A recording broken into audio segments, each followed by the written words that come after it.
अब आपकी परीक्षा में कुछ पल ही बाकी है और आज आपका गजब का शानदार लाजवाब टेस्ट होने वाला है। आपको ये समझना है कि 18 फरवरी का दिन है और आप परीक्षा देने बैठे हुए हैं। एकदम ईमानदारी पूर्वक जवाब देनी है। काफ़ी शानदार ज़बरदस्त आज का टेस्ट होने वाला है।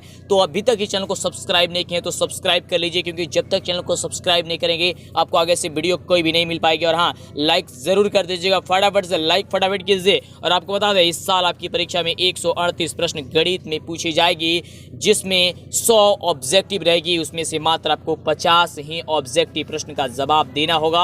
काफी गजब शानदार जबरदस्त आज आपका टेस्ट होने वाला है। एक बार आप सभी बोलिए कि आप सभी तैयार है ना। जल्दी से लाइक करके चैनल को सब्सक्राइब करके बताइए कि आप तैयार है ना। चलिए क्वेश्चन को शुरू करते हैं। ये देखते हैं प्रश्न क्या कह रहा है और अंतिम तक देखते हैं प्रश्न क्या कह रहा है। सबसे पहला नंबर प्रश्न है, यदि साइन थीटा बराबर कॉस थीटा हो तो थीटा का मान क्या होगा। फटाफट ईमानदारी पूर्वक जवाब दीजिए। आपको ये सारी चीजें हम पहले ही बता दिए हैं। कहने का मतलब ये है यहाँ पे कि थीटा का वह कौन सा मान है, का क्या मान हम लोग रखेंगे ताकि साइन थीटा बराबर कॉस थीटा हो जाएगा। क्या वह मान थीटा का 0 डिग्री है या 30 डिग्री है या 60 डिग्री है या फिर 45 डिग्री है। आपका समय शुरू है, फटाफट आप हमें जवाब दीजिए। चलिए, बहुत ही बढ़िया, आप जवाब देते रहिए और आपको हम बताते जा रहे हैं। आप मिलाते जाइए कि आपने सही जवाब दिया है या फिर गलत दिया है। अगर आप गलत दिए होंगे तो सही से याद करते चले जाइएगा। तो देखिए, यहाँ पे थीटा का जो वैल्यू होगा यानी कि मान होगा वह 45 डिग्री होगा, यानी ऑप्शन डी होगा। क्योंकि साइन 45 डिग्री का मान जो होता है वही कॉस 45 डिग्री का मान होता है, यानी ऑप्शन जो डी नंबर है वह बिल्कुल सही उत्तर है। और जितने भी स्टूडेंट डी नंबर जवाब दे रहे हैं उनका बिल्कुल करेक्ट उत्तर है। बहुत ही बढ़िया, ऐसे ही तैयारी और बढ़िया नंबर लाइए। बोर्ड एग्जाम में पूरी तरह से हमारे द्वारा आपके लिए मेहनत की जा रही है। चलते हैं अगले नंबर क्वेश्चन की ओर। और देखिए, आपके पास काफी कम समय बचा हुआ है, अनोखा समय बचा हुआ है। तो आपको बढ़िया से तैयारी करके इतने ही समय में बढ़िया नंबर लाना है और प्रतिदिन आपको क्लास लेनी है। एक भी दिन अगर आप छोड़ देते हैं क्लास तो दिक्कत हो जाएगी। तो इसके लिए अभी तक चैनल को सब्सक्राइब नहीं किए हैं तो जल्दी से कर लीजिए, क्योंकि जब तक चैनल को सब्सक्राइब नहीं करेंगे तब तक आपको वीडियो नहीं मिल पाएगी। आइए बात करते हैं अगले नंबर प्रश्न हम सभी का क्या कह रहा है। तो देखिए, अगला नंबर प्रश्न हम सभी क्या कह रहा है और ईमानदारी पूर्वक आप सभी जवाब दे रहे हैं और ऐसे ही देते रहिए। अगला प्रश्न है कि एक वृत्त का व्यास अगर 14 सेंटीमीटर दिया गया हो तो इसकी परिधि क्या होगी। जब भी ऐसा क्वेश्चन अगर आपकी परीक्षा में पूछा जाता है तो आपका ज्यादा दिमाग लगाने की जरूरत नहीं है। इसमें आपको एक छोटा सा फॉर्मूला लगा देनी है। क्या है छोटा सा फॉर्मूला, ये सारी चीज हमने पहले बताया हुआ है, तो सारी वीडियो आप हमारा देखते रहिएगा। चलिए, इसमें आपको फॉर्मूला लगाना है पाई डी। पाई डी आपका फॉर्मूला लगाना है। पाई का वैल्यू आप लोग जानते हैं कि 22/7 होती है और इनटू डी का वैल्यू क्या दिया गया, 14 सेंटीमीटर दिया गया है। तो यहाँ देखिए, 7 से कट जाएगा 2 बार में, तो 7 दूनी 14 और 22 दूनी 44, यानी कि 44 जो हो जाएगा इसका सेंटीमीटर उत्तर आ जाएगा। तो जितने भी बच्चे 44 सेंटीमीटर दे रहे हैं उनका सही उत्तर है। बहुत ही बढ़िया, आपका सही उत्तर है। चलिए अगले नंबर प्रश्न की बात करते हैं और ध्यान देंगे एक चीज, अगर कहीं पे एक मीटर में ऑप्शन दे देता है तो ध्यान देनी है आपको कि अगर क्वेश्चन सेंटीमीटर में रहता है तो ऑप्शन वाला सेंटीमीटर ही सही होगा, न कि मीटर वाला। तो देखिए, सेंटीमीटर में ऑप्शन दिया है तो सेंटीमीटर वाला ही सही होगा। अगर कहीं 44 मीटर दे देता तो वह गलत होता, 44 सेंटीमीटर ही सही होगा। अक्सर ऐसा गलती होते रहता है। ठीक है, चलिए अगले प्रश्न की बात करते हैं। देखिए, और हम भगवान से प्रार्थना करते हैं कि आपका बढ़िया नंबर आए, बढ़िया से बना करके आए, है ना। इसी बात पे आप थोड़ा सा लाइक कर दीजिए इस वीडियो को, है ना। और मेहनत से पढ़िए, बढ़िया से पढ़िए। ठंडी का मौसम है, एकदम रजाई के अंदर रहिए और बढ़िया से तैयारी करते रहिए, पढ़ते रहिए। ठीक है, कोई दिक्कत होती है तो आप हमें बताते रहिएगा। ओके, चलिए कमेंट बॉक्स आपके लिए, सबका कमेंट पढ़ रहे हैं। एक भी ऐसा स्टूडेंट नहीं है जिसका हम कमेंट नहीं पढ़ते हैं, सबका कमेंट पढ़ते हैं। ठीक है, चलिए बात करते हैं अगले प्रश्न की। अगला प्रश्न कह रहा है कि बिंदुओं -5,7 और -1,3 के बीच की दूरी क्या होगी।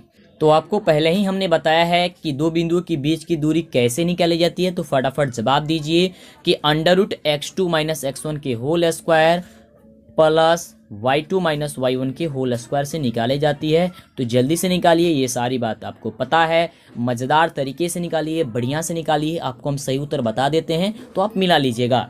चलिए, तो यहाँ पे हम भी निकालना शुरू कर देते हैं ताकि जिससे आपको समझ में आए। कई ऐसे बच्चे हैं जिनको नहीं समझ में आता है। तो देखिए, x2 - x1 के होल स्क्वायर हम लोग का सूत्र कह रहा था।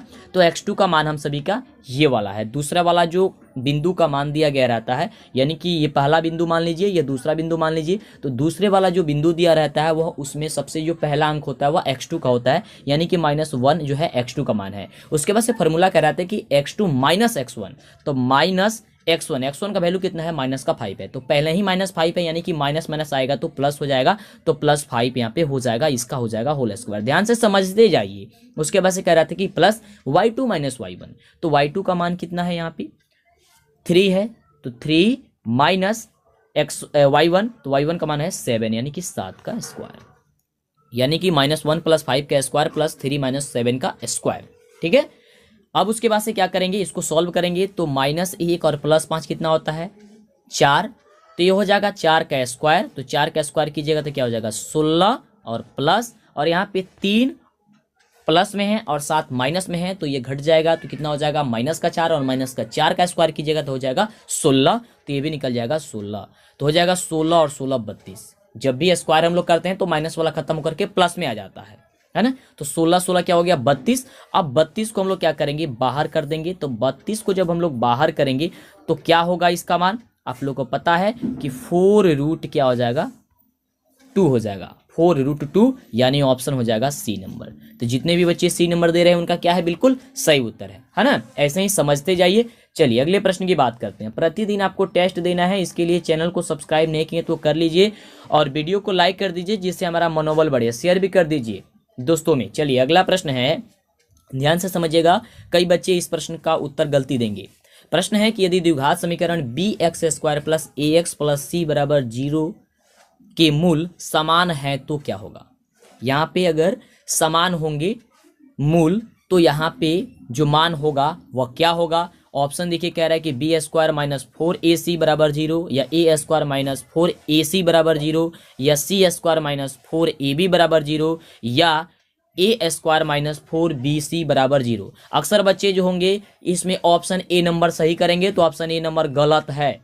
क्या है इसका सही उत्तर, ध्यान से देखिए। यहाँ पे कह रहा है कि bx², और अक्सर आप पढ़े हैं, आपको बताया गया है कि ax² + bx, लेकिन यहाँ पे चेंज कर दिया गया है, ax² की जगह bx² रख दिया गया है। तो फॉर्मूला आप पढ़े थे b² - 4ac, तो चेंज कर दीजिए आप भी, तो हो जाएगा a² - 4bc। क्या हो जाएगा a² - 4bc, तो यानी कि हो जाएगा आपका ऑप्शन क्या चीज, ऑप्शन हो जाएगा आपका डी नंबर कि a² - 4bc, ऑप्शन डी जो होगा इसका बिल्कुल सही उत्तर हो जाएगा। समझ में आएगा क्यों ऐसा हुआ है।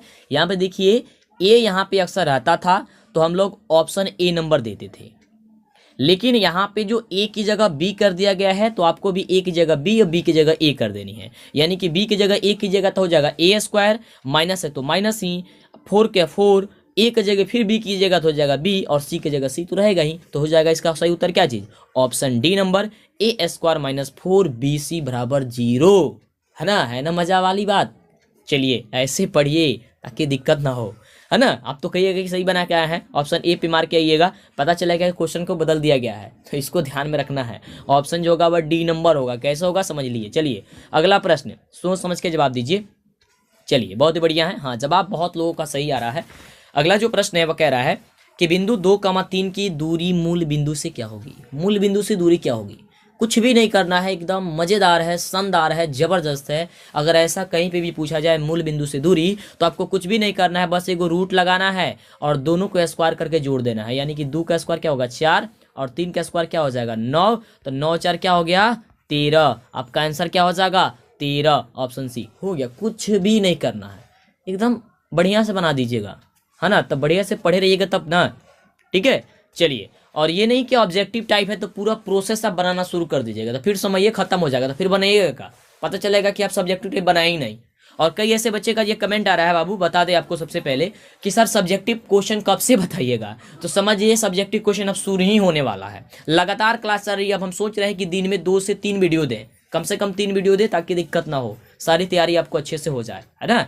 तो प्रत्येक वीडियो देखना है, इसके लिए आप लाइक नहीं करते हैं तो मेरा मनोबल खत्म हो जाता है। मनोबल बढ़ाने के लिए लाइक कीजिए, कमेंट करके बताइए कि वीडियो कैसा लगता है।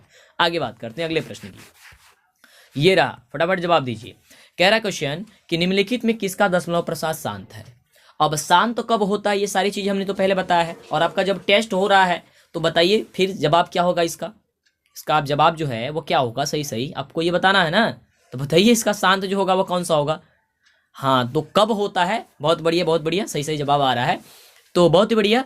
बता दें आपको, देखिए शांत तब होगा जब कोई भी भिन्न दिया गया हो और उसका जो दशमलव का शांत या अशांत पूछा जाए, तो जो भिन्न दिया गया होगा उसके हर वाला जो मान होगा ना, उसको हम लोग क्या करेंगे, खंडित करेंगे, गुणखंड करेंगे और देखेंगे क्या उसमें केवल 2 आ रहा है या उसमें 5 आ रहा है। अगर उसमें केवल 2 या केवल 5 आएगा तो समझिए कि वह शांत है, अगर इसके अलावा कुछ दूसरा आया तो समझिए अशांत है।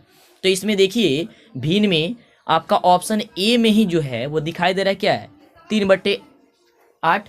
तो 8 का जब आप कीजिएगा तो केवल 2 ही आएगा, 2 गुने 2, यही ना आएगा, 2 दूनी 4 दूनी 8, तो केवल 2 आ रहा है। इसका मतलब जो है यह क्या चीज है, शांत है। यानी ऑप्शन क्या हो जाएगा, ये नंबर हो जाएगा। कितना आसान है, बस आपको नीचे हर का गुणनखंड कर देना है और आपको चेक कर लेनी है क्या उसमें 2 है या 5 है, इसके अलावा कोई दूसरा संख्या नहीं होनी चाहिए। अगर ऐसा है तो समझिए ये शांत है, नहीं है तो अशांत है। बस इतना ही ध्यान रखनी है और एकदम बोर्ड परीक्षा में धमाल मचा के आनी है। चलिए अगला प्रश्न ये रहा। अगला प्रश्न है कि बिंदुओं -2, 3 और 4, 1 को मिलाने वाली रेखाखंड के मध्य बिंदु का नियम क्या होगा। जल्दी बताइए, जवाब टेस्ट हो रहा है, समझ जाइए क्या हो रहा है, टेस्ट। तो बढ़िया से जवाब दीजिए, बहुत बढ़िया। पास में तो हम है नहीं, ताकि आप चीटिंग कर सकते हैं ऐसे, तो चीट नहीं करना, ईमानदारी पूर्वक आपको पहले ही बताया है कि ईमानदारी पूर्वक बताना है। आपको दिमाग लगाइए कि इसका सही उत्तर क्या होगा, फिर आपको बताएंगे हम। और बढ़िया से पढ़े होंगे तो हमने आपको पहले ही बता दिया है कि इसको निकालने का क्या तरीका है, कैसे निकल सकता है। ये बहुत ही आसान है, ज़्यादा सोचने की जरूरत नहीं है।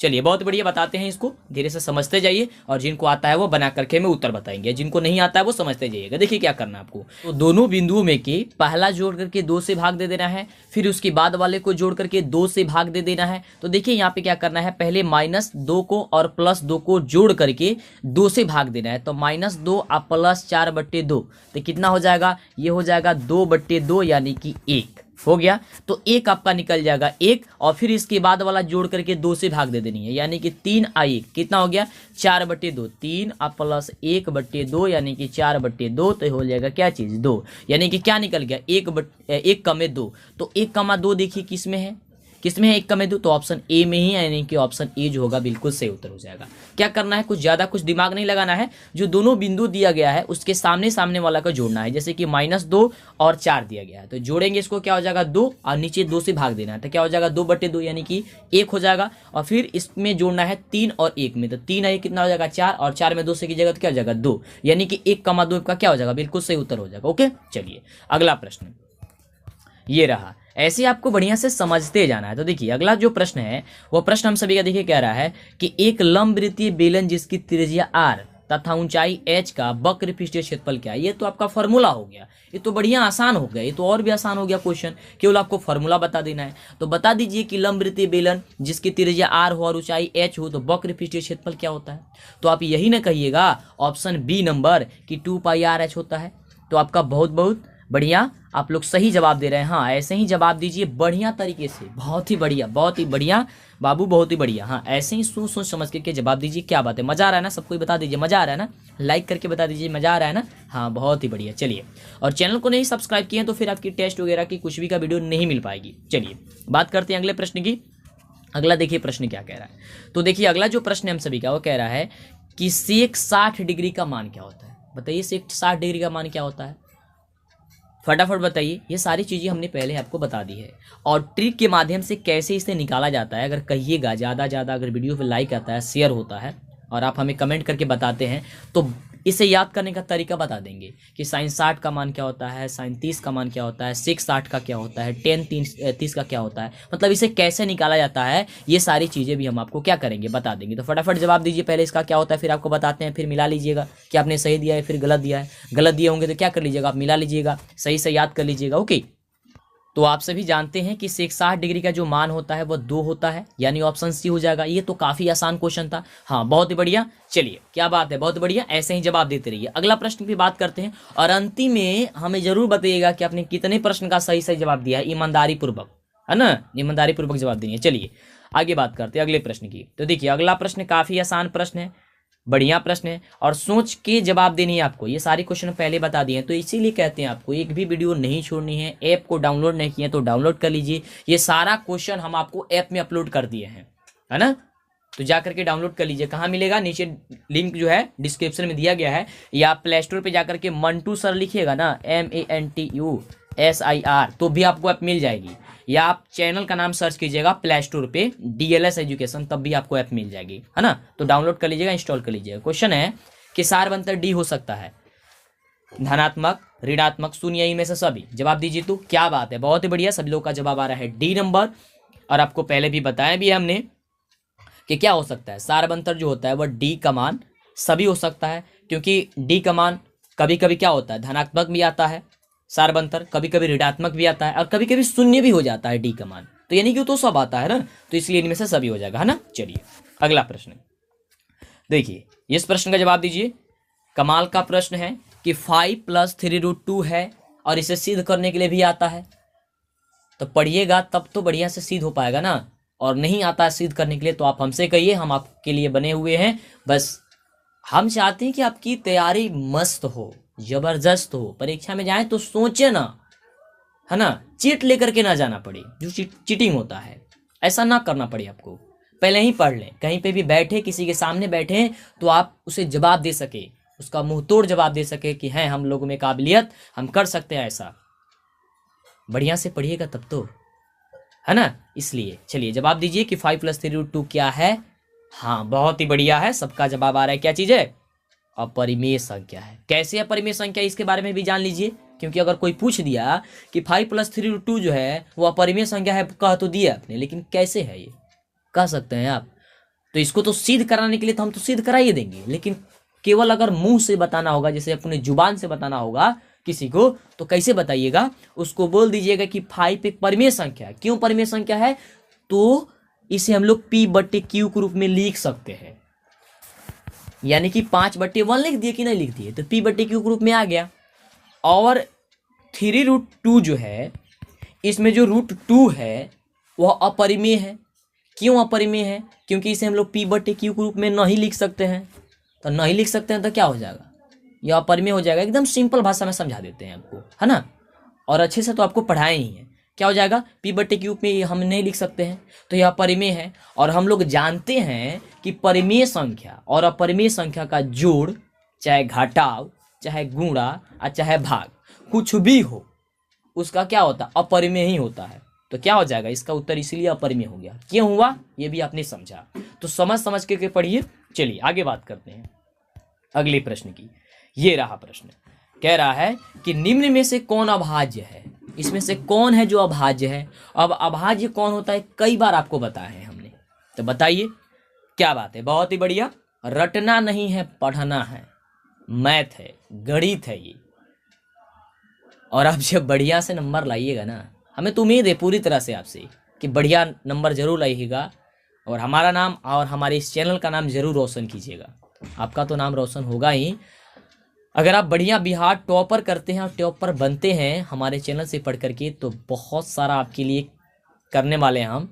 तो बस जुड़े रहिए हमसे और तैयारी करते रहिए, बहुत कुछ होगा आगे। बस आप कुछ कीजिए, और हम चाहते हैं कि आप बिहार में नंबर 1 बने सब कोई। चलिए तो क्या हो जाएगा इसका?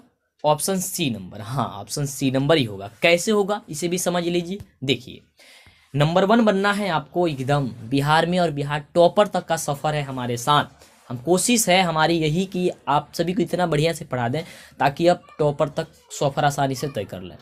देखिए क्वेश्चन कह रहा था कि कौन अभाज्य संख्या है, तो क्यों अभाज्य संख्या है 71, इसे समझिए। देखिए अभाज्य संख्या वही होता है जिसका गुणनखंड जो है वह 2 से ज़्यादा न निकले, मतलब कि वो विभाजित ना हो, मतलब वो कटे ना, 2 से ज़्यादा संख्या से वो न कटे।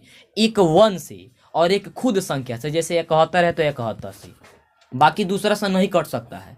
तो जब नहीं कटेगा किसी दूसरे संख्या से, यानी कि विभाजित नहीं होगा या उसका गुणनखंड नहीं निकलेगा, बात वही है, यानी कि वह 2 से ज़्यादा संख्या से विभाजित नहीं होगा।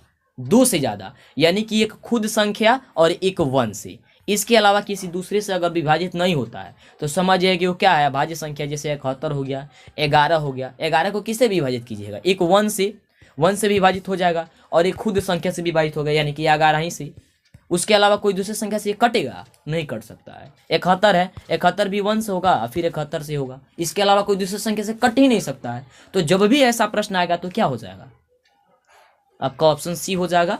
कौन अभाज्य है? तो 71 है। और यहाँ पे देखिए संख्या बदला जा सकता है, और आपके परीक्षा में पूछा जाएगा बदल करके तो 11 पूछा जाएगा। 11 मतलब ऑप्शन रहेगा, इसे उसको याद में रखिएगा।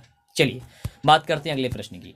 और जितना भी क्वेश्चन लाया जाता है ये सारे क्वेश्चन आपके पिछले सालों के देखने के बाद लेकर के आया जाता है। कोई भी इसमें अफवाह क्वेश्चन नहीं है ना। केवल आपके बोर्ड की तैयारी जब हो रही है तो बोर्ड के लेवल का ही क्वेश्चन है, और आपके परीक्षा में आने वाला ही सभी प्रश्न है। और आपको अच्छे से इसको समझा देते हैं जिससे दिक्कत ना हो सके कि प्रश्न का ऑप्शन चेंज कर दे तो फिर आपको परेशानी ना हो, इसलिए आपको अच्छे से समझा रहे हैं। चलिए तो प्रश्न कह रहा अगला कि निम्न में कौन अपरिमेय नहीं है? इसमें से अपरिमेय नहीं है कौन? तो अपरिमेय नहीं आपको अभी हमने बताया कि जिसे हम लोग P/Q के रूप में नहीं लिख सकते हैं। तो जवाब दीजिए, क्या बात है, बहुत ही बढ़िया। अपरिमेय नहीं है कहने का मतलब परिमेय होनी चाहिए। हाँ बहुत बढ़िया, बहुत बढ़िया जवाब दे रहे हैं आप लोग। परिमेय होनी चाहिए यानी कि जिसे हम लोग P/Q के रूप में लिख सकते हैं, और ये सारी चीजें तो हमने पहले बताया है। तो देखिए √7 है, √7 को बाहर कर सकते हैं? नहीं कर सकते हैं, ये P/Q के रूप में लिखा नहीं जा सकता कभी भी। √13 है, √13 कभी हम लोग आसानी से बाहर नहीं कर सकते, ये भी नहीं लिखा जाएगा। √25 है, तो 25 को तो हम लोग कर सकते हैं क्योंकि 5√5 होगा, और दो संख्या में से एक संख्या बाहर आ जाती है तो केवल 5 आएगा। रूट में से दो संख्या में से एक संख्या बाहर आती है, 5 हो गया, और 5 को 5/1 लिख सकते हैं, यानी कि 5/1 लिख सकते हैं, यानी कि इसे हम लोग P/Q के रूप में लिख दिए। तो जब इसे हम लोग P/Q के रूप में लिख देंगे तो क्या हो जाएगा? यह परिमेय संख्या हो जाएगा। और यही पूछ रहा था, अपरिमेय नहीं है का मतलब क्या हो गया? परिमेय होनी चाहिए। तो ये ऑप्शन जो सी है वह क्या है? अपरिमेय नहीं है, यानी कि वह परिमेय है, तो ऑप्शन सी है ना। चलिए आगे बात करते हैं। बढ़िया से पढ़िए, आपको घबराना नहीं है, धीरे धीरे समझते जाना है। ऐसा नहीं कि आप जल्दी जल्दी के चक्कर में केवल आंसर याद कर लीजिएगा। कई जगह ऐसा चलता है, केवल आंसर बता दिया जाता है, बाद में पता चलता है कि समझे नहीं है, क्वेश्चन है बदल गया, उसका ऑप्शन है नहीं है उसमें, तो ऐसे में दिक्कत हो जाएगी, है ना। तो समझ के पढ़िए, जितना जानते हैं बढ़िया जानिए, है ना। जितना जानते हैं उतना बढ़िया जानिए ताकि दिक्कत ना हो, बस हम यही चाहते हैं। तो अगला देखिए प्रश्न कह रहा है कि निम्नलिखित में से किस परिमेय संख्या का दशमलव प्रसार शांत होता है? बताइए फटाफट जवाब दीजिए। ऑप्शन आप देख पा रहे हैं, और चौथा ऑप्शन यहाँ पे है शांत है। इसमें से शांत कौन है? और देखिए बच्चे अक्सर कहते हैं कि सर हमें गणित नहीं आता, एकदम नहीं आता है। तो इससे अब क्या आसान होगा? इतने बढ़िया से बता रहे हैं आपको, बहुत ही बढ़िया से बता रहे हैं ना। जो एकदम नहीं पढ़े होंगे ना, मैथ सुने ही नहीं होंगे 10वीं क्लास में आकर के, एकदम नहीं पढ़े, उनको भी समझ में आएगा हम क्या क्या कह रहे हैं। बस हम कह रहे हैं उसको एक बार वो सुन ले और उसको एक बार और दोहरा ले, बस हो गया। और ऐप को ओपन करके उस क्वेश्चन को फिर अंदाजे वो सॉल्व कर दे, एक बार हो तो गया, बस इतना, इससे ज़्यादा कुछ करना ही नहीं है आपको, है ना। चलिए तो कह रहा था क्या चीज़ कि कौन सा दशमलव % में से शांत है। तो शांत के लिए हमने क्या बताया था कि नीचे का हम लोग क्या करेंगे, कटाएंगे, यानी कि उसे हम लोग विभाजित करेंगे और देखेंगे क्या उसमें केवल 2 आता है या केवल उसमें क्या आता है, 5 आता है।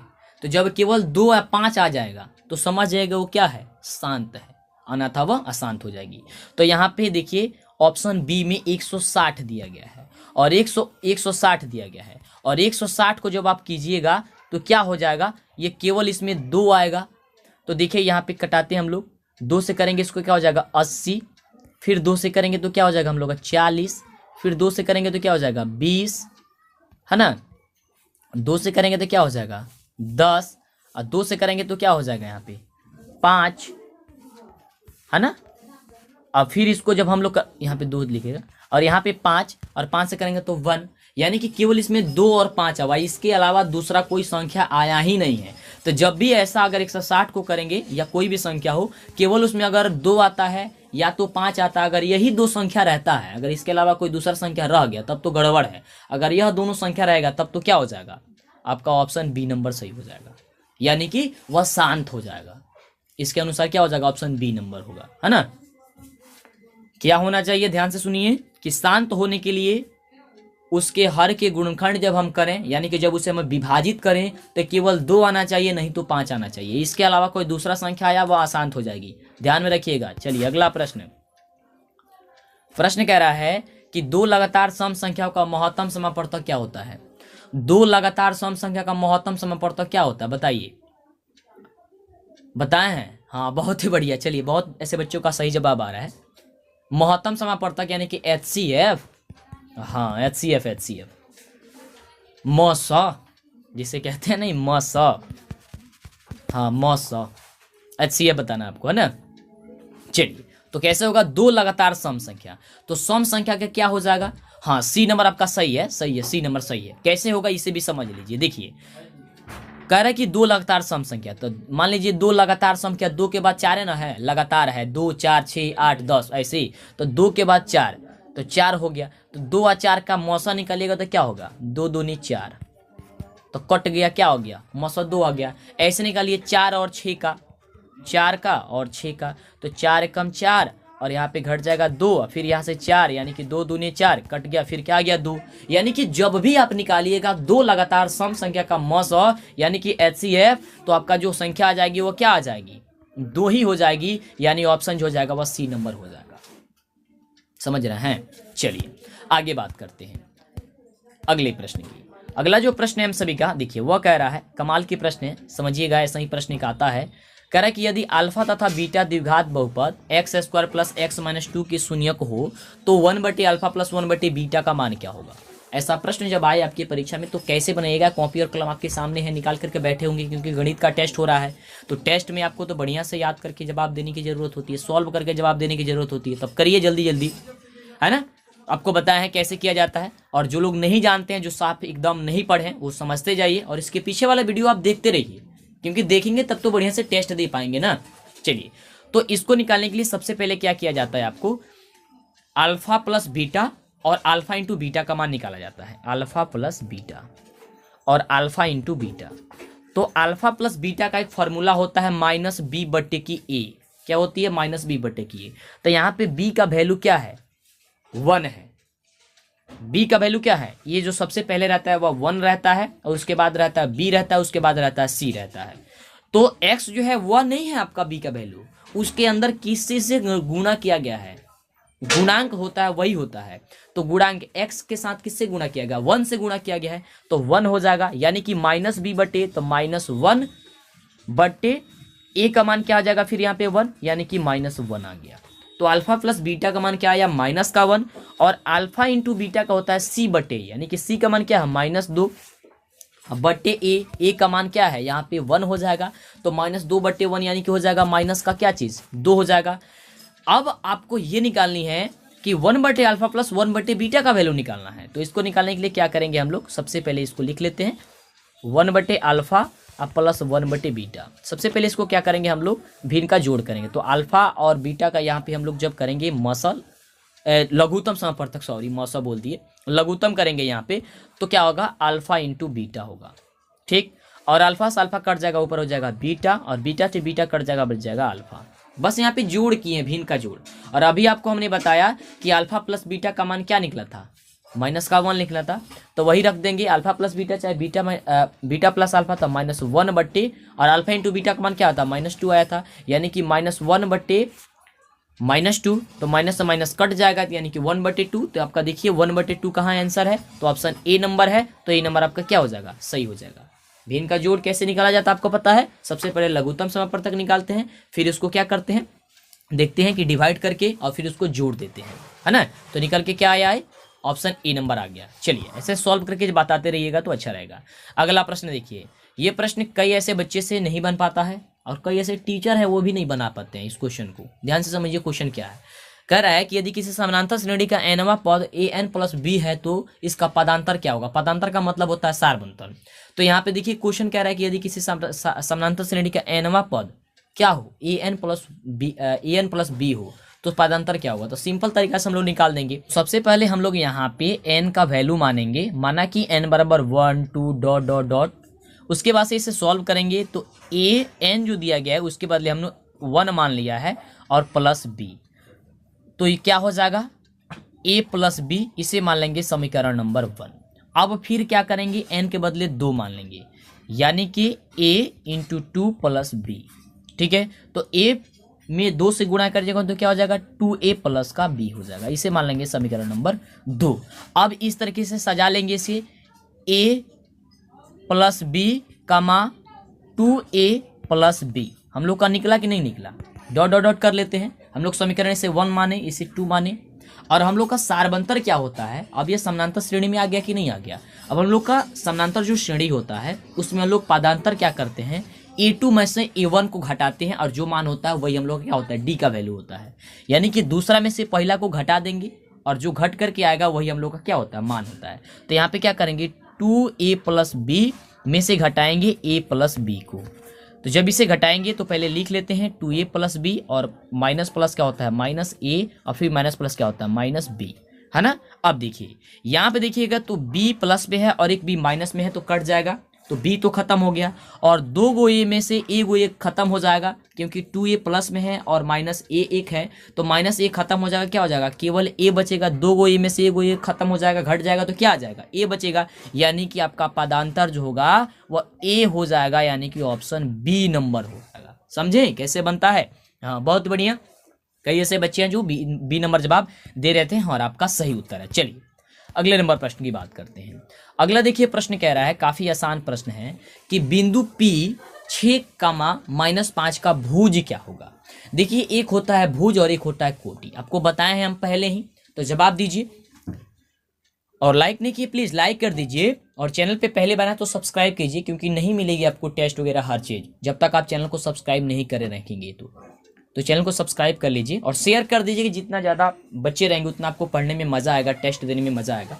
तो देखिए भुज अगर पूछा जाएगा तो जो संख्या में सबसे पहले होगा वो भुज कहलाता है, उसके बाद वाला कोटि कहलाता। तो 6 जो है वो क्या हो जाएगा, आपका भुज हो जाएगा, यानी कि ऑप्शन क्या हो जाएगा, ए नंबर आपका सही हो जाएगा। सब चलिए अब अगले नंबर प्रश्न की ओर बढ़ते हैं और देखते हैं अगला नंबर प्रश्न क्या कह रहा है। तो देखिए अगला नंबर प्रश्न हम सभी का है कि बिंदु 2,3 जो है वह स्थित है, 2,3 जो है स्थित है प्रथम पाद में, द्वितीय पाद में, तृतीय पाद में या फिर चतुर्थ पाद में, कहाँ पे स्थित है आपको ये बतानी है। तो देखिए अगर दोनों संख्या जहाँ पे भी अगर प्लस में रहेगा तो प्लस में दोनों संख्या अगर रहता है तो हम लोग का प्रथम पाद में होता है, यानी ऑप्शन जो हो जाएगा वह ए नंबर आपका क्या हो जाएगा, बिल्कुल सही उत्तर हो जाएगा। क्या हो जाएगा, ऑप्शन ए नंबर हो जाएगा, है ना। तो याद करके रखनी है, दोनों संख्या अगर प्लस में रहेगा, इससे कोई मतलब नहीं है ये अंक कहीं पे कुछ भी दिया गया हो, कुछ भी अंक हो उससे मतलब नहीं है, बस आपको इतना ध्यान रखना है क्या वह दोनों प्लस में है क्या, तो 2 भी प्लस में है 3 भी प्लस में है तो क्या हो जाएगा, प्रथम पाद में हो जाएगा, है ना। और दोनों माइनस में अगर रहता है तो तृतीय में होगा, इस चीज को ध्यान में रखिएगा, ठीक है। चलिए फिलहाल बात करते हैं अगले नंबर क्वेश्चन की ओर। चलिए तो अगला नंबर हम सभी का प्रश्न देखिए यहाँ पे कह रहा है और बताते जाइए फटाफट, जिन बच्चों को आता है बनाना कैसे बनाया जाता है ये हर चीज़ हम आपको बताए हैं पहले। देखिए क्वेश्चन कह रहा है कि यदि x बराबर a और y बराबर b समीकरण x - y बराबर 2 दिया गया हो तथा x + y बराबर 4 के हो तो हल a और b का मान बताइए। मतलब कि हल करके थोड़ा सा मिस टाइप हुआ है कि यानी कि यहाँ पे a और b का वैल्यू क्या होगा, यह अगर ऐसा समीकरण आपको दिया गया होगा तो देखिए बनाया जाता है कैसे बनेगा, जिन लोगों को नहीं आता वो ध्यान से समझते जाइए। सबसे पहले यहाँ पे देखिए कह रहा है कि x बराबर a और y बराबर b दिया गया हो तो हम लोग अगर x का वैल्यू निकाल लेंगे और y का वैल्यू निकालेंगे तो आसानी से a और b का मान बता सकते हैं, क्योंकि जो x का मान होगा वह a का मान होगा और जो y का मान होगा वही b का मान होगा, क्योंकि यहाँ पे पहले ही बता दिया गया है। तो इस प्रकार से हम लोग सॉल्व करते हैं। देखिए यहाँ पे समीकरण दिया है x - y बराबर दिया है 2, है ना, और x + y बराबर दिया गया है क्या चीज 4। अब क्या करेंगे, इसको हम लोग जोड़ देते हैं। जब जोड़ेंगे तो क्या होगा, x क्या हो जाएगा 2x और ये माइनस में और ये प्लस में तो कट जाएगा, बराबर क्या हो जाएगा 4 और 2 6, यानी कि अब x बराबर क्या हो जाएगा 3 दूनी 6, यानी कि x का वैल्यू हो जाएगा 3, यानी कि a का वैल्यू क्या हो गया 3। तो 3 देखिए ऑप्शन कहाँ पे है, इसमें भी है, इसमें भी है, इसमें भी है, 3 गो में है। लेकिन अब y का जो वैल्यू हम लोग निकालेंगे तो b का जो मान आएगा तो हम लोग का क्लियर हो जाएगा। चलिए तो ध्यान दीजिए, जब हम लोग का x का वैल्यू 3 आ गया तो x - y बराबर 2 दिया गया है तो x का जगह हम लोग 3 रख देते हैं तो 3 - y बराबर हो गया 2, और इसको हम पक्षांतरित करेंगे तो -y बराबर हो जाएगा 2 - का 3, यानी कि अब लिख लेगा क्या चीज़ -1, यानी कि -y बराबर 2 प्लस में है -3 है तो जब इसे घटाएंगे तो क्या हो जाएगा -1, यानी कि -y बराबर हो जाएगा -1 और माइनस से माइनस कट जाएगा, यानी कि y बराबर क्या हो जाएगा 1 हो जाएगा। यानी कि आंसर क्या हो जाएगा, जब y का वैल्यू हम लोग का आ गया क्या चीज़ यहाँ पे 1 और x का वैल्यू हम लोग का आ गया क्या चीज़ 3, तो a बराबर क्या हो जाएगा 3, यानी कि x का वैल्यू जो होगा वो हम लोग का a का वैल्यू हो जाएगा और जो y का वैल्यू होगा वह b का वैल्यू हो जाएगा, यानी कि 1, यानी कि 3,1 देखिए कहाँ है, ऑप्शन सी में है, तो ऑप्शन सी आपका सही उत्तर हो जाएगा। ठीक है, हाँ बहुत ही बढ़िया, ऑप्शन सी जितने भी बच्चे दे रहे हैं उनका क्या है सही जवाब है। अगला प्रश्न, अगला प्रश्न हम सभी क्या कह रहा है कि समीकरण x square plus 2x plus 4 बराबर 0 की मूल की प्रकृति क्या होगी। यहाँ पे मूल की प्रकृति आपको बतानी है कि मूल की जो प्रकृति होगी, यहाँ पे मूल की प्रकृति क्या होगा। तो मूल की प्रकृति ज्ञात करने के लिए आपको क्या करना होगा, डी का मान ज्ञात करना होगा।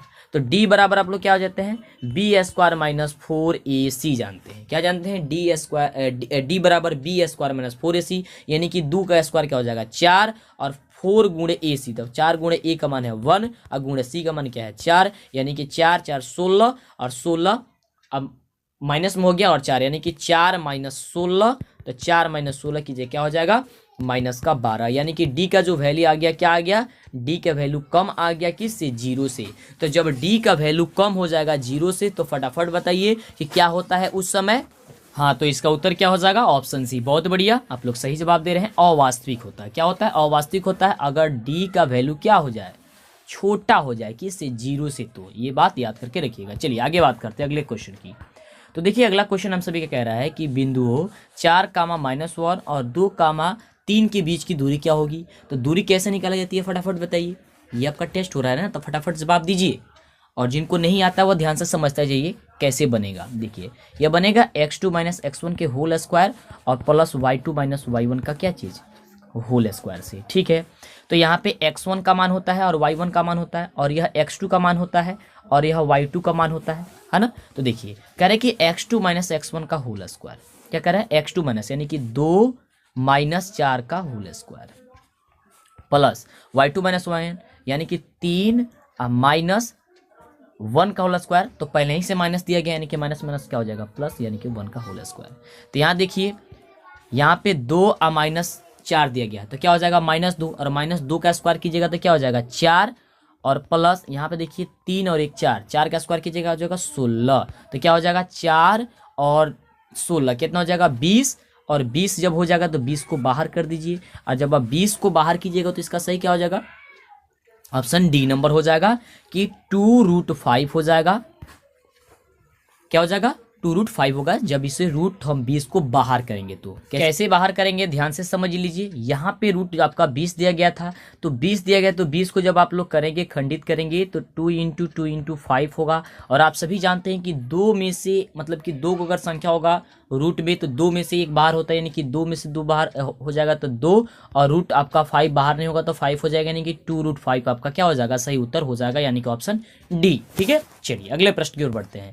बढ़िया से जवाब दीजिए सोच समझ करके। चलिए अगला प्रश्न है कि 1 2 1 1 2 1 1 1 2 1 1 1 2 डॉट डॉट डॉट है एक, मतलब ये क्या है, एक परिमेय संख्या, पूर्णांक संख्या, इनमें से कोई नहीं, क्या नहीं है, क्या है ये। हाँ बहुत बढ़िया, यह है आपकी एक अपरिमेय संख्या है, क्योंकि इसे हम लोग p/q के रूप में नहीं लिख सकते हैं, यह डॉट डॉट है, रेकरिंग वाला है ना, इसलिए तो क्या हो जाएगा ऑप्शन बी हो जाएगा। ओके चलिए बहुत बढ़िया, ऐसे जवाब दीजिए। अगले प्रश्न की ओर बढ़ते हैं। तो देखिए 26 नंबर प्रश्न क्या कह रहा है, ध्यान से समझिए। प्रश्न है कि यदि ABC के शीर्षों के निर्देशांक 2, 4 अगर ए बराबर दिया गया हो और B बराबर 0, 6 तथा C बराबर अगर 4, -1 हो तो त्रिभुज के केंद्रक के निर्देशांक क्या होंगे।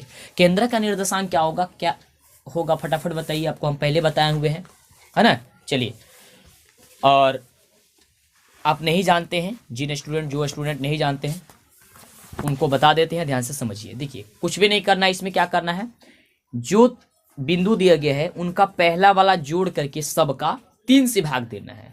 तो 2 + 0 + 4/3, तो क्या हो जाएगा 2 और 4 6/3, यानी हो जाएगा क्या चीज 2, है ना। उसके बाद वाला जो संख्या है सबको फिर जोड़ करके 3 से देना भाग, तो 4 6 और -1 को जोड़ना है। तो क्या जोड़ना है 4 + 6 प्लस -1, तो माइनस माइनस तो माइनस हो जाएगा, यानी कि माइनस है /3, तो 4 और 6 10 हो गया, और 1 घटा देंगे तो 9 हो गया, यानी कि अब 9/3 क्या हो जाएगा 3 हो जाएगा। तो आपका सही उत्तर क्या हो जाएगा, जब आप 2 और 4 और 0 को जोड़े तो क्या आया 6/3, तो 2 आया, और इसको जब किए तो 3 आया, यानी कि 2, 3 आपका क्या हो जाएगा सही उत्तर हो जाएगा, ये ऑप्शन बी हो जाएगा। कुछ भी नहीं करना था, क्या करना था, जो सबसे पहला दिया है सब में का उसको जोड़ करके 3 से भाग दे दीजिए, फिर उसके बाद वाला दिया है सबको जोड़ करके 3 से भाग दीजिए, जो सही उत्तर आएगा वही आपका उत्तर हो जाएगा। ज़्यादा दिमाग लगाने की जरूरत नहीं है, ऐसे ही एक सभी प्रश्न बनती है ऑब्जेक्टिव में, है ना। तो जुड़े रहिएगा हमारे चैनल से, तो ही आपको ये सारी जानकारी मिलेगी। जुड़े रहने के लिए क्या करना होगा, आपको सब्सक्राइब करना होगा, नहीं किए हैं तो, है ना, लाइक करके शेयर भी कर दीजिए, मजा आ रहा होगा आप सभी को। चलिए अगला प्रश्न कह रहा है कि द्विघात बहुपद का व्यापक रूप क्या होता है। क्या होता है द्विघात बहुपद का व्यापक रूप, आपको पहले बताए थे हमने। हाँ बहुत बढ़िया, क्या होता है, ax² प्लस bx प्लस क्या होता है, c होता है। तो देखिए कहाँ पे ये उत्तर दिया गया है, ऑप्शन ख में दिया गया है। ऑप्शन ख इसका क्या हो जाएगा, सही हो जाएगा। ओके चलिए अगला प्रश्न। अगला प्रश्न कह रहा है कि sine 54 degree minus cos 36 degree का वैल्यू क्या होगा। कैसे बनता है ये सभी प्रश्न को पता है, जिनको नहीं पता है वो देखिए कैसे बनता है। क्या किया जाता है इसमें, तो इसको आपको क्या करना होता है कि किसी एक मान को क्या करना हो, चेंज करना होता है। या तो आप साइन 54 को चेंज कर सकते हैं, या आप कॉस 54 को चेंज कर कॉस 36 को चेंज कर सकते हैं। तो आइए जो लोग नहीं जानते उनको समझा रहे हैं, और जो लोग जानते हैं इसका सही सही जवाब दीजिएगा बना करके, सॉल्व करके, ठीक है, ईमानदारी पूर्वक। तो देखिए साइन 54 डिग्री को हम लोग जब इसे हम चेंज करेंगे तो इसे लिख सकते हैं साइन 19 माइनस 36, क्योंकि 90 में से जब 36 को घटाएंगे तो क्या आएगा, 54 आ जाएगा कि नहीं आ जाएगा, कहिए कि हाँ आ जाएगा। और उसके बाद क्या हो जाएगा, cos 36 है तो cos 36 हम लोग रखे देंगे। तो देखिए साइन 90 माइनस थीटा जो होता है वो किसके बराबर होता है, cos थीटा के बराबर होता है। ये फॉर्मूला आपको हमने पहले बताया हुआ था। तो cos थीटा होता है तो क्या हो जाएगा, cos 36 डिग्री हो जाएगा, और माइनस क्या हो जाएगा, cos 36 डिग्री हो जाएगा। तो cos 36 डिग्री और माइनस 36 डिग्री जो हो गया तो ये क्या हो गया, अब घट करके क्या आ जाएगा, 0 आ जाएगा। इसलिए इसका उत्तर क्या हो जाएगा, ऑप्शन सी नंबर हो जाएगा। बहुत बढ़िया, जिनका ऑप्शन सी आ रहा है उनका सही है। चलिए अगला प्रश्न देखिए। अगला प्रश्न कह रहा है, और ये काफी महत्वपूर्ण प्रश्न है, कई ऐसे स्टूडेंट से ये प्रश्न नहीं बन पाता है, काफी कठिन प्रश्न है। देखिए ध्यान से, बढ़िया से, आपको बताया है पहले। क्वेश्चन कह रहा है कि एक अर्धवृत्त का परिमाप 36 है तो इसकी त्रिज्या क्या होगी। ध्यान से समझिए कैसे बनेगा, जो लोग जानते हैं बना करके सही जवाब दीजिए। देखिए अर्धवृत्त का परिमाप होता है पाई r प्लस 2r, पाई r प्लस 2r। अर्धवृत्त का परिमाप दिया गया है 36, यानी कि पाई r प्लस 2r बराबर हो जाएगा 36। तो यहाँ से दोनों में से r को कॉमन कर लेंगे तो हो जाएगा पाई प्लस 2 बराबर 36 हो जाएगा। अब देखिए, अब पाई का वैल्यू यहाँ पे हम लोग रखेंगे तो क्या हो जाएगा, 22/7 प्लस 2 प्लस 2/1 बराबर 36। यहाँ पे 2 के नीचे कुछ नहीं था तो 1 हमने लगा दिया। अभी इनका इसको हम जोड़ करेंगे तो r इंटू क्या हो जाएगा, 7 और 1 का लघुत्तम करेंगे, यानी कि एलसीएम निकालेंगे तो 7 और 7 से 7 कट जाएगा, यानी कि 1 बचेगा तो 22, और प्लस फिर 7 में जब डिवाइड करेंगे तो 7 बचेगा, 7 में 2 से गुणा करेंगे क्या हो जाएगा 14। केवल यहाँ पे देखिए भिन्न का जोड़ कर रहे हैं, ज्यादा कुछ नहीं कर रहे हैं। अगर जल्दी जल्दी बोल रहे हैं आपको समझ में नहीं आ रहा होगा तो जोड़ कर लीजिएगा केवल भिन्न का, 22/7 प्लस 2/1 का, तो क्या हो जाएगा यहाँ पे बराबर अब 36 हो जाएगा। वैसे समझ में आपको आ रही होगी। तो 22 और 14 कितना हो गया, 36/7, तो क्या होगा ही 36/7 बराबर 36, है ना। यानी कि 36r, अब 36 में r से गुणा कर लेंगे तो क्या हो जाएगा, 36r बराबर 36, और इसको इधर मल्टीप्लाई कर लिए तो हो जाएगा 7। ठीक है, अब देखिए यहाँ पे 36r बराबर 36 गुने क्या हो जाएगा 7, तो 36 से 36 कट जाएगा, यानी कि r बराबर क्या हो जाएगा 7 सेंटीमीटर आ जाएगा। कैसे बना आप लोग समझ गए होंगे। इसका उत्तर क्या होगा, ऑप्शन बी नंबर होगा, है ना।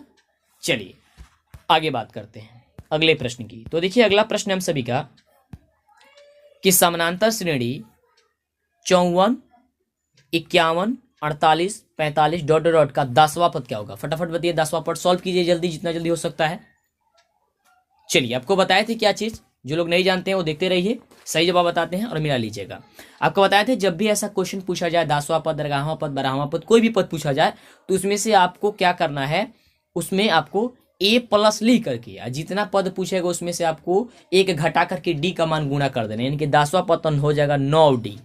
क्या हो जाएगा, a प्लस 9d, है ना। और a का वैल्यू इसमें क्या है 54, और 9 गुणे 9 तो 9, d का मतलब गुणा करना है आपको d को इसमें, तो d का वैल्यू क्या निकल जाएगा यहाँ से, a2 में से a1 को घटाएंगे, यानी कि 51 में से 54 को घटाएंगे तो क्या हो जाएगा, -3 आएगा, यही आएगा ना। तो अब इसे सॉल्व कीजिए, 54 प्लस 9 गुणे -3, तो 9 में 3 से गुणा कीजिएगा तो 9 3 27 हो जाएगा, यानी कि माइनस का 27 आ जाएगा। तो 54 और माइनस क्या हो जाएगा 27, तो 54 - 27 क्या हो जाएगा, माइनस का यहाँ पे क्या हो जाएगा 27 आएगा, माइनस का 27 नहीं आएगा, केवल 27 आएगा, यानी कि 54 में से अब 27 को चला गया बाहर तो क्या हो गया 27, यानी कि ऑप्शन क्या हो जाएगा ई नंबर हो जाएगा। ठीक है, कैसे बना समझ में आया आपको ना। चलिए बहुत बढ़िया। हाँ, और आपका सही है जवाब, ए नंबर जितने लोग दे रहे हैं सही है जवाब। चलिए अगले प्रश्न की बात करते हैं। अगला प्रश्न देखिए, कह रहा है कि बिंदु 2,2√3 -2 -2 किस पाद में है, यानी कि यह कहाँ पे स्थित है आपको ये बताना है। और आपको पहले हम बताए थे कि क्या होगा इसका सही उत्तर, तो बताइए फटाफट इसका सही जवाब क्या होगा, किस पाद में स्थित है। हाँ बहुत बढ़िया, सभी लोग जवाब दे रहे हैं, क्या बात है, बहुत बढ़िया, ऐसे जवाब दीजिए। चलिए बहुत ही बढ़िया। तो देखिए अगर कहीं पे भी एक प्लस में दिया गया हो और दूसरा संख्या माइनस में दिया गया हो तो वह चतुर्थ पाद में होता है, यानी ऑप्शन डी हो जाएगा। जितने लोग ऑप्शन डी दे रहे थे उनका क्या है, सही है। और दोनों प्लस में रहता था क्या होता है, प्रथम पाद में, और पहला वाला माइनस रहता है, दूसरा वाला प्लस रहता है तो वह दूसरे पाद में, और दोनों माइनस रहता है तो क्या रहता है, वह तृतीय पाद में। और इसमें क्या है, पहला प्लस है और दूसरा माइनस में संख्या है, तो चतुर्थ पाद में हो जाएगा। ज़्यादा दिमाग लगाने की जरूरत नहीं है, ऑप्शन डी हो जाएगा। ठीक है, चलिए अगला प्रश्न कह रहा है कि किसी पूर्णांक m के लिए सम संख्या का रूप क्या होता है। ये रूप क्या होता है आपको बताए थे क्रैश कोर्स वाला वीडियो में, जो नहीं देखे हैं वो लोग जरूर देख लीजिएगा और फटाफट जवाब दीजिए कि इसका जवाब जो होगा वह क्या होगा। हाँ बहुत ही बढ़िया, हाँ क्या बात है, बहुत बढ़िया। सभी लोग क्या जवाब दे रहे हैं, हाँ सी नंबर दे रहे हैं और सी नंबर सही उत्तर है, 2m होता है। ठीक है, क्या होता है 2m होता है। और विषम संख्या पूछता तो 2m + 1 होगा। क्या होता, विषम संख्या पूछता तो 2 + m होता, लेकिन यहाँ पे सम पूछ रहा है इसलिए यहाँ पे 2m होगा, ऑप्शन सी होगा केवल 2m। चलिए अगले प्रश्न की ओर। अगला प्रश्न है कि बिंदु 4,3 किस पाद में है। अब देखिए दोनों प्लस में है, दोनों प्लस में है, कहाँ हो जाएगा, हाँ ऑप्शन ए नंबर में हो जाएगा, प्रथम पाद में हो जाएगा। क्या हो जाएगा, प्रथम पाद में, ऑप्शन ए नंबर सही हो जाएगा। ठीक है, चलिए आगे बात करते हैं। ईमानदारी पूर्वक ऐसे ही जवाब देते रहिए। थोड़ी फास्ट करते हैं हम लोग क्योंकि समय ज्यादा लग रहा है। अगला प्रश्न है, यदि किसी समानांतर श्रेणी का छठा पद और 12वां पद 13 और 25 हो तो इसका पहला पद क्या होगा। ध्यान से देखिए, जो लोग जानते हैं इसको सॉल्व कीजिए, फटाफट सॉल्व कीजिए। तो कॉपी कलम निकाल करके देखिए, यहाँ पे क्या करना होगा आपको, छठा पद कह रहा है तो a + 5d हो जाएगा, और a + 5d बराबर क्या है, छठा पद 13 है तो रख लिए हमने 13, और कह रहा है 12वां पद यानी कि a + 11d, एक कम करके d से गुणा कर दिया जाता है, बराबर क्या है 25 हो गया। अब देखिए इसको हम घटा देंगे तो a से 1 कट जाएगा, और 5 में से 5 गो प्लस में है और 11 गो माइनस में हो गया, तो को बचेगा 6, तो -6d बराबर क्या होगा, अब 13 गो हो गया और 25 गो हो गया, तो को बचेगा 12, तो -12, तो माइनस माइनस कट गया और 6 दूनी 12, यानी कि d का वैल्यू क्या आ गया, 2 आ गया।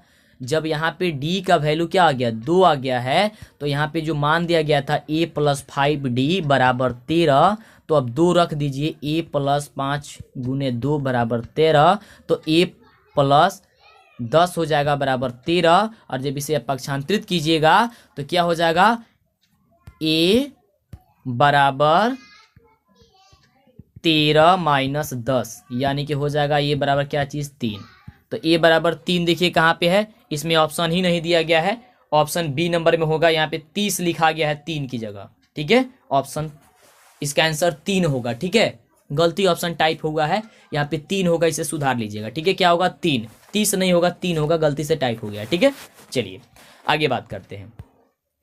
समझ में आ रहा है कैसे बनता है। अगला प्रश्न देखिए, कह रहा है कि बिंदुओं -5,7 और -1,3 के बीच की दूरी क्या होगी। दूरी क्या होगी, कैसे निकाला जाता है, कैसे निकाला जाता है आपको पता है।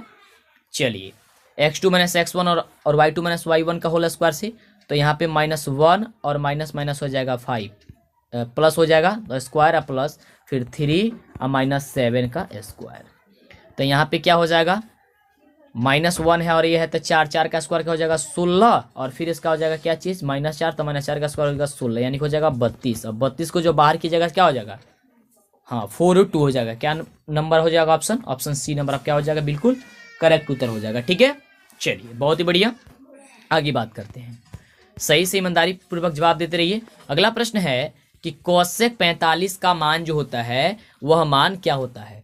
कोसेक 45 का कोसक 45 का मान जो होता है वह क्या होता है, आपको ये बतानी है। तो देखिए कोसक 45 का मान क्या होता है आपको हमने बताया है, फटाफट आप जवाब दीजिए कि इसका जो बिल्कुल सही उत्तर होगा वह क्या हो जाएगा। हाँ बहुत ही बढ़िया, ऐसे ही जवाब आप देते रहिए, क्या बात है, बहुत ही बढ़िया, ऐसे ही जवाब दीजिए। हाँ बहुत ही बढ़िया, ऑप्शन इसका क्या हो जाएगा, सी नंबर हो जाएगा। ठीक है, ऑप्शन सी हो जाएगा कि √2 होता है। क्या होता है, √2 होता है, इसे आप याद करके रखिएगा। ओके, जितने लोग ऑप्शन सी दे रहे थे उनका क्या है, सही उत्तर है। ठीक है, चलते हैं अगले नंबर प्रश्न की ओर और देखते हैं हम सभी का अगला नंबर प्रश्न। देखिए यहाँ पे क्या कह रहा है, तो प्रश्न हम सभी का कह रहा है, फटाफट जवाब दीजिएगा सोच समझ करके। ये सारी क्वेश्चन का जवाब हम पहले ही बता चुके हैं पहले वाले वीडियो में। क्वेश्चन है कि a1 बट्टा a2 बराबर नहीं है b1 बट्टा b2 की स्थिति में रैखिक समीकरण युग्म क्या होगा। इसमें से रैखिक समीकरण जो युग्म है, इसमें रैखिक समीकरण युग्म क्या होगा, संगत होता है, असंगत होता है, दोनों होते हैं, इनमें से कोई नहीं होता, बताइए क्या होगा। हाँ बहुत बढ़िया, जितने लोग ऑप्शन ए नंबर दे रहे हैं उनका बिल्कुल सही उत्तर है, ऑप्शन ए नंबर ही होगा।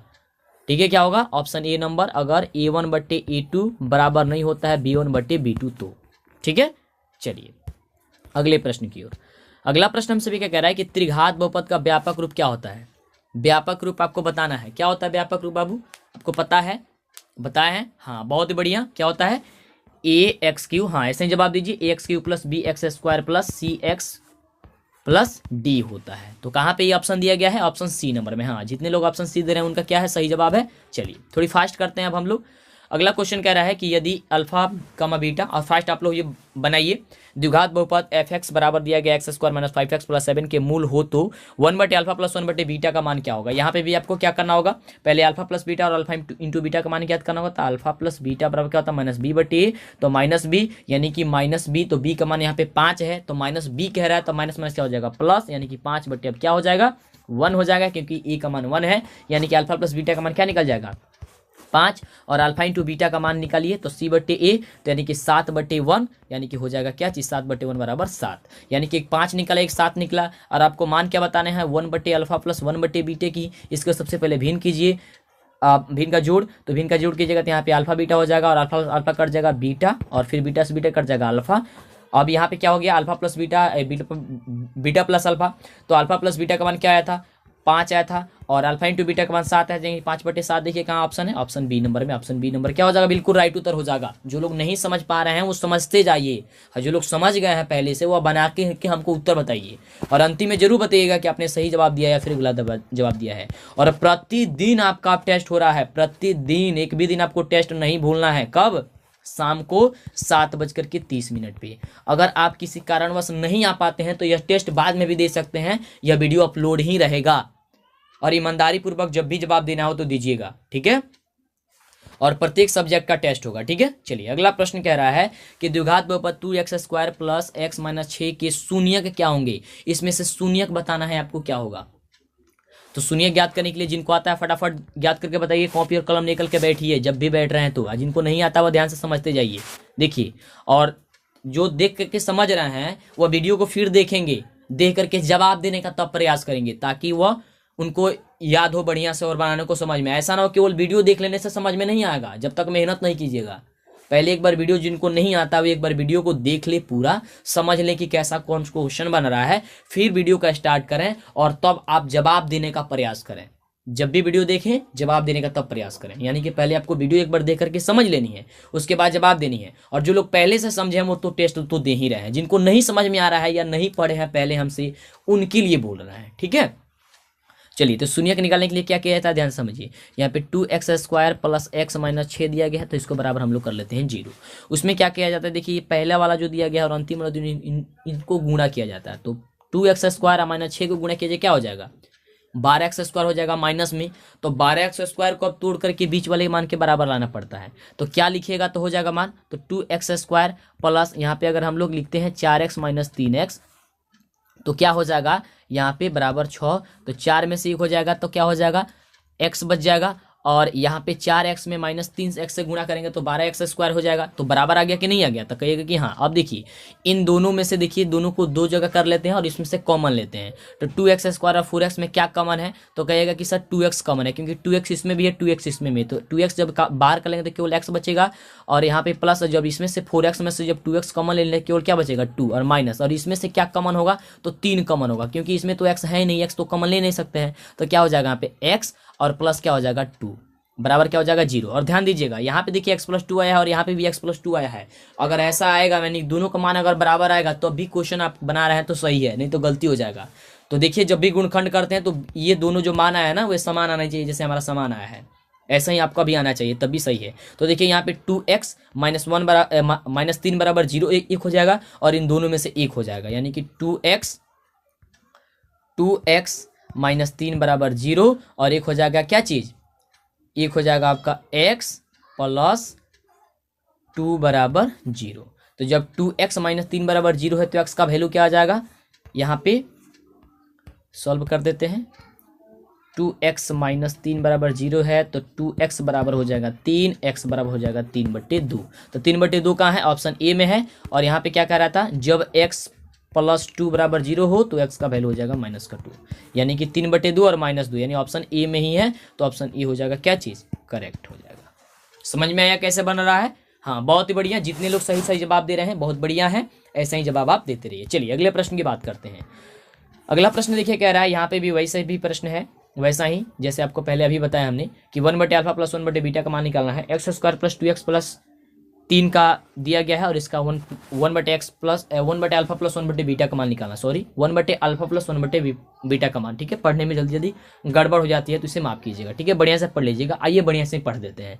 यदि अल्फा तथा बीटा द्विघात बहुपद fx बराबर x² + 2x + 3 यानी कि +3 का मूल हो तो 1/α + 1/β का मान निकालना है। तो इसको निकालने के लिए क्या किया जाता है, जिनको आता है वो जवाब दीजिए फटाफट, जिनको नहीं आता है वो समझते जाइए।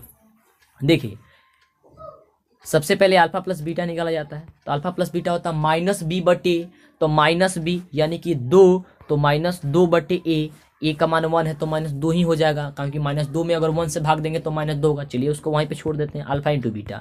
तो अल्फा इंटू बीटा क्या होता है c/a, तो 3/1 हो जाएगा, क्योंकि c का मान 3 है और a का मान 1 है, तो 3/1 यानी कि 3, यानी अल्फा इंटू बीटा का मान हो गया 3। अब ये कह रहा था कि 1/α + 1/β का मान, तो इसको सॉल्व कर लीजिए पहले। तो 1/α + 1/β का जब आप भिन्न का जोड़ कीजिएगा तो क्या आएगा, अल्फा बीटा हो जाएगा यहाँ पे इसका लघुत्तम, अल्फा से अल्फा कट जाएगा यानी कि बीटा प्लस अल्फा। तो यहाँ पे देखिए बीटा प्लस अल्फा चाहे अल्फा प्लस बीटा का मान क्या है -2, तो -2/, अल्फा इंटू बीटा का मान क्या है 3, तो 3 हो जाएगा, यानी कि -2/3 क्या है, -2/3 आपका ऑप्शन बी में है। तो आपका ऑप्शन क्या हो जाएगा, बी नंबर हो जाएगा। ठीक है, हाँ जितने लोग ऑप्शन बी नंबर दे रहे हैं बहुत बढ़िया, ऐसे ही जवाब दीजिए और कमाल करनी है आपको परीक्षा में एकदम। इसीलिए इतना मेहनत कर रहे हैं, भले ही कितना भी वीडियो लंबा होते जाए लेकिन आपको एक भी क्वेश्चन ऐसा नहीं जो नहीं समझाएंगे, सारी क्वेश्चन को समझाएंगे, जिससे अगर परीक्षा में अंक चेंज हो जाता है तो आप लोग बना दें। तो मैं आपसे रिक्वेस्ट करता हूं कि बढ़िया से पढ़िए, कोई दिक्कत होता है आप हमें कमेंट करके बताइए, है ना, कमेंट करके बताइए। ओके चलिए बहुत ही बढ़िया है। और सब्सक्राइब नहीं किए हो तो प्लीज़ बार बार कह रहे हैं कि जब तक सब्सक्राइब नहीं किए रहेंगे तब तक वीडियो नहीं मिल पाएगा आपको, फिर बाद में आपको पछताना पड़ेगा, ऐसा ना हो इसके लिए जल्दी से चैनल को सब्सक्राइब कीजिए, लाइक कीजिए और शेयर कीजिए। लाइक करेंगे तो मेरा मनोबल बढ़ेगा। चलिए आगे बात करते हैं। प्रश्न कह रहा है कि दो रैखिक समीकरणों के आलेख प्रतिच्छेदी रेखाएं हो तब रैखिक समीकरण का युग्म क्या होगा। अगर प्रतिच्छेदी रेखा होगा तो रैखिक समीकरण का युग्म क्या होगा, कोई हल नहीं होगा, या एक हल होगा, या दो हल होगा, या फिर अनंत यानी कि अनेक हल, अंततः अनेक हल होगा। क्या होगा, आपको ये जवाब देनी है। जवाब दीजिए फटाफट। जब प्रतिच्छेदी रेखा है तब, बहुत ही बढ़िया, ऐसे ही जवाब दीजिए फटाफट। ये सारे क्वेश्चन आपको पहले ही बता दिए हैं। हाँ बहुत ही बढ़िया, क्या बात है, सबका कमेंट पढ़ रहे हैं। चलिए बहुत ही बढ़िया, तो इसका आंसर क्या हो जाएगा, हाँ बी नंबर बिल्कुल सही हो जाएगा कि एक हल होगा। क्या होगा, ऑप्शन बी नंबर एक हल होगा। आगे बात करते हैं अगले प्रश्न की। थोड़ा सा ही प्रश्न है और कह रहा है कि निम्नलिखित में कौन परिमेय संख्या, इसमें से परिमेय संख्या देखिए कौन है, फटाफट देखिए। ऑप्शन ए नंबर जो है परिमेय संख्या है नहीं, क्योंकि √3 है। और ऑप्शन बी नंबर देखिए कह रहा है कि 2√2/√2। तो ध्यान से देखिए, जवाब दीजिए। हाँ बहुत बढ़िया बहुत बढ़िया, हाँ यही सही होगा। कैसे सही होगा उसको बता देते हैं। देखिए यहाँ पे √2 से √2 कट जाएगा तो बचेगा क्या चीज़, 2, तो 2/1 इसे लिख सकते हैं, यानी कि p/q के रूप में लिख सकते हैं। तो इसलिए आंसर क्या हो जाएगा, ऑप्शन बी नंबर हो जाएगा। ठीक है चलिए आगे बात करते हैं। अगला क्वेश्चन है कि दो क्रमिक सम संख्याओं का HCF क्या होता है। अब यहाँ पे मौसा क्या होता है, दो क्रमिक सम संख्याओं का मौसा, अभी आपको हमने बताया था। अब ये क्वेश्चन डबल हो गया है, तो याद कीजिए फटाफट। हाँ बहुत ही बढ़िया, 2 होता है यानी कि ऑप्शन बी हो जाएगा। क्या होता है? 2 होता है, ऑप्शन बी नंबर इसका क्या हो जाएगा? सही उत्तर हो जाएगा। हाँ चलिए, जैसे निकाले थे ना भी 2,4 हो गया, तो 2 और 4 का मसा निकालेगा तो क्या होगा? 2 ही निकल के आएगा। फिर 4 और 6 का भी निकालते हैं तो फिर भी आपका मान जो होगा वह वही आएगा, 4 और 6 का यहाँ पे तो वही होगा। यहाँ पे देख लिया आपने 2, यानी ऑप्शन क्या हो जाएगा? बी नंबर हो जाएगा। ठीक है, चलिए आगे बात करते हैं। एकदम धमाल मचानी है, गजब का मार्क्स लाना है आपको एग्जाम में, पूरे टॉपर तक का हम सफर सोच रहे हैं तय करने के लिए। मतलब आपको ऐसा तैयारी करा दें ताकि टॉपर की लिस्ट में आप जरूर शामिल हों, है ना? तो पूरी वीडियो देखिए आप। अगला क्वेश्चन है कि किसी धनात्मक पूर्णांक a तथा b के लिए a, b का मस गुणे a, b का लॉस निम्न में से किसके बराबर होगा? यानी कि ab का मस और ab का लॉस, यानी कि HCF और LCM का गुणनफल क्या होगा यहाँ पे? तो देखिए AB का जब आप मौसा निकालिएगा तो 1 निकलेगा। क्यों? क्योंकि देखिए A का गुणनखंड कीजिए तो 1, A होगा, और B का करिएगा तो क्या होगा? 1, B होगा, है ना? यही ना होगा। तो यहाँ पे जो मिलता है वो क्या होता है हम लोग का? HCF होता है, यानी कि HCF मिल गया 1 तो हो जाएगा 1, और LCM क्या होता है? यानी कि लघुत्तम समापवर्तक, जो मिलता है वो भी है, जो नहीं मिलता सबको गुणा कर देते। तो A और B को गुणा कर देते, A गुने B और फिर 1, यानी कि A गुने B आपका क्या हो जाएगा? सही उत्तर हो जाएगा। A गुणे B तो आपका LCM निकला या AB, और 1 आपका क्या निकला? HCF निकला। ये LCM निकला लघुत्तम समापवर्तक, और ये क्या निकला? 1 निकला HCF। तो इसको गुणा कीजिएगा क्या होगा? या तो AB या तो A गुणे B, बात वही है। तो देखिए यहाँ पे A गुणे B ही ऑप्शन दिया है, तो A गुणे B आपका क्या हो जाएगा? ऑप्शन सी हो जाएगा। अगला प्रश्न देखिए, कह रहा है, काफी आसान क्वेश्चन है, पहला ही चैप्टर से है। कह रहा है कि यूक्लिड विभाजन एल्गोरिथम में 2 धनात्मक पूर्णांकों में से निम्न में से किसे परिकलित करने की तकनीक है? मतलब कि यूक्लिड विभाजन एल्गोरिथम के द्वारा क्या निकाला जाता है? पता है सबको कि मसा निकाला जाता है, HCF निकाला जाता है, यानी कि ऑप्शन बी। इसमें तो कुछ ज्यादा समझाने की जरूरत नहीं है। चलिए आगे बात करते हैं। अगला प्रश्न, पाई क्या है? काफी क्वेश्चन आसान है, लेकिन सोच सोच के जवाब देना है। पाई क्या है? हाँ बहुत ही बढ़िया, सही जवाब है आपका। पाई एक अपरिमेय संख्या। क्या है? अपरिमेय संख्या, यानी कि ऑप्शन बी। अगला क्वेश्चन ये रहा। क्वेश्चन है कि 2 रैखिक समीकरणों की आलेख समानांतर रेखा हो तो अब रैखिक समीकरण का युग्म का हल क्या होगा? अगर समानांतर रेखा होता है तो उसका क्या हल होगा आपको ये बतानी है। समानांतर हो तो अब, हाँ बहुत ही बढ़िया, जितने लोग बता रहे हैं कि ऑप्शन ए उनका बिल्कुल क्या है? सही है कि कोई हल नहीं होगा। क्योंकि जब वो समानांतर है, एक दूसरे के समानांतर है, तो उसका हल होगा? नहीं होगा। जब वो कटबे नहीं करेगी तो फिर हल कैसे होगा? जब दोनों ये रेखा जब काटेगी नहीं, अपने आप में प्रतिच्छेद नहीं करेगी, फिर इसका हल कैसे निकलेगा? समानांतर है, एक समान है, समानांतर है तो क्या होगा? कोई हल नहीं होगा। चलिए आगे बात करते हैं। अगला क्वेश्चन कह रहा है कि यदि a1/a2 बराबर b1/b2 बराबर c1/c2 नहीं हो तो समीकरण a1x plus b1y plus c1 बराबर 0 और a2x plus b2y plus c2 बराबर 0 का क्या होगा? क्या होगा? इसमें आपको तो आसानी से बता सकते हैं आप। कितना आसान है बताइए, फटाफट जवाब दीजिए। हाँ क्या बात है, बहुत ही बढ़िया, ऐसे जवाब दीजिए। हाँ बहुत बढ़िया, इसका भी क्या होगा? कोई हल नहीं होगा, यानी कि ऑप्शन ही हो जाएगा। क्योंकि 2 बराबर है, तीसरा बराबर ही नहीं आ रहा है, फिर तो इसमें तो कुछ मिल ही नहीं रहा है, अलग हो जा रहा है एक ही बार में, तो क्या हो जाएगा? कोई हल नहीं होगा, ऑप्शन ए। अगला क्वेश्चन थोड़ी फास्ट कर रहे हैं क्योंकि समय काफी हो गया शायद। अगला क्वेश्चन है कि ए का मान जिसके लिए समीकरण निकाय ax प्लस 10y बराबर 0 दिया गया, 2x प्लस 5y बराबर 0 का एक शून्यतर हल होगा। इसमें शून्यतर हल होगा, यानी कि बताना है आपको क्या होगा इसका मान, यानी कि ए का मान बताना है। तो ये बता देते हैं, जिनको पता है वो बताइए फटाफट सॉल्व करके, जिनको नहीं आता है वो ध्यान से समझिए और तब उसको उत्तर दीजिएगा। यहाँ कह रहा है, तो यहाँ पे देखिए 2 दिया गया है, तो इसको क्या करेंगे हम लोग? a1/a2 करेंगे, यानी कि ये हमारा a1 का मान है, जो समीकरण 1 में रहता है वो a1 का मान होता है, जो बाद वाला रहता है समीकरण a2 का मान रहता है।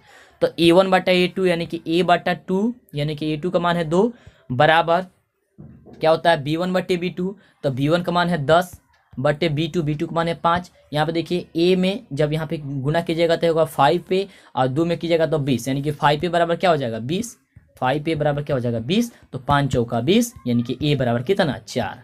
तो a बराबर 4 देखिए कहाँ है? ऑप्शन ए नंबर में है। कैसे बना, समझ में आया? ऑप्शन ए नंबर इसका सही होगा। जितना भी सही जवाब आप लोग दे रहे हैं, ये नंबर बिल्कुल करेक्ट है, बहुत बढ़िया। चलिए अगला नंबर 50 नंबर प्रश्न का जवाब 49 नंबर प्रश्न का जवाब कह रहा है कि द्विघात समीकरण x square plus x minus 1 बराबर 0 की मूलों की प्रकृति क्या होगी। यहाँ पे इसकी मूल की प्रकृति जब भी पूछेगा तो पहले आप डी निकालिएगा, तब तुलना कीजिएगा। तो डी बराबर क्या होता है, बी स्क्वायर माइनस 4ac। तो बी स्क्वायर यानी कि 1 का स्क्वायर हो जाएगा माइनस 4 गुणे ए का मान 1 गुणे बी का भर माइनस 1। तो यहाँ देखिए 1 का स्क्वायर हो जाएगा 1 माइनस 4 गुने 1 और गुने माइनस 1। तो क्या हो जाएगा 4 हो जाएगा, क्योंकि माइनस माइनस क्या हो जाएगा प्लस हो जाएगा। तो क्या हो जाएगा 5 हो जाएगा। तो जब 5 हो गया था क्या हो गया, यह डी का मान जो क्या हो गया बड़ा हो गया किससे, 0 से। तो जब डी का मान 0 से जब बड़ा हो जाएगा तो इसका जो मान होगा वह क्या हो जाएगा, आपको ये बताना है। हाँ तो बहुत ही बढ़िया, फटाफट जवाब दीजिए, सोच सोच के जवाब दीजिए। चलिए क्या बात है, बहुत ही बढ़िया बाबू। हाँ क्या हो जाएगा, वास्तविक तथा असमान हो जाएगा, यानी ऑप्शन क्या हो जाएगा, ए नंबर हो जाएगा। क्या हो जाएगा, वास्तविक तथा असमान हो जाएगा। ठीक है, चलिए आगे बात करते हैं। 50 नंबर प्रश्न और यह रहा आपका लास्ट प्रश्न। और आप अब अंतिम में बता दीजिए आप कितने प्रश्न का आप सही जवाब दिए हैं फटाफट से। चलिए क्वेश्चन है और बताइएगा वीडियो कैसा लगा हुआ है, लाइक करके, और चैनल पे पहली बार आए प्लीज़ सब्सक्राइब कीजिएगा। और अभी तक आप हमारा ऐप नहीं डाउनलोड किए हैं तो प्ले स्टोर पर जाकर के DLS एजुकेशन सर्च कीजिए या मंटू सर सर्च कीजिए, या नीचे डिस्क्रिप्शन में लिंक दिया गया है उसको दबा करके डाउनलोड कीजिए। जैसे भी करना है ऐप को डाउनलोड कर लीजिए और तैयारी कीजिए। ठीक है, इस क्वेश्चन को सारे को वहाँ पर हम ऐड कर दे रहे हैं। तो क्वेश्चन कह रहा है कि निम्नलिखित में से कौन द्विघात समीकरण नहीं है। द्विघात समीकरण नहीं है इसमें से कौन, यानी कि जो ax square plus bx plus c के रूप का अगर नहीं होगा वही ना द्विघात समीकरण नहीं होगा। तो देखिए इसमें से कौन है। हाँ बहुत बढ़िया, जवाब दीजिए आप लोग। हाँ क्या बात है, बहुत बढ़िया, सी नंबर नहीं होगा, क्योंकि यहाँ पे जब हम गुणा करेंगे देखिए x प्लस 3/x है, ठीक है, तो करेंगे तो एक्स स्क्वायर हो जाएगा। और आप जानते हैं कि जब इसको करेंगे सॉल्व तो हम लोग का एक्स स्क्वायर आना चाहिए, तो एक्स स्क्वायर के पद में यही भी नहीं करेगा, यानी कि ऑप्शन सी नंबर क्या हो जाएगा, बिल्कुल सही उत्तर हो जाएगा। उम्मीद करते हैं आपको टेस्ट देने में काफ़ी मजा आएगा।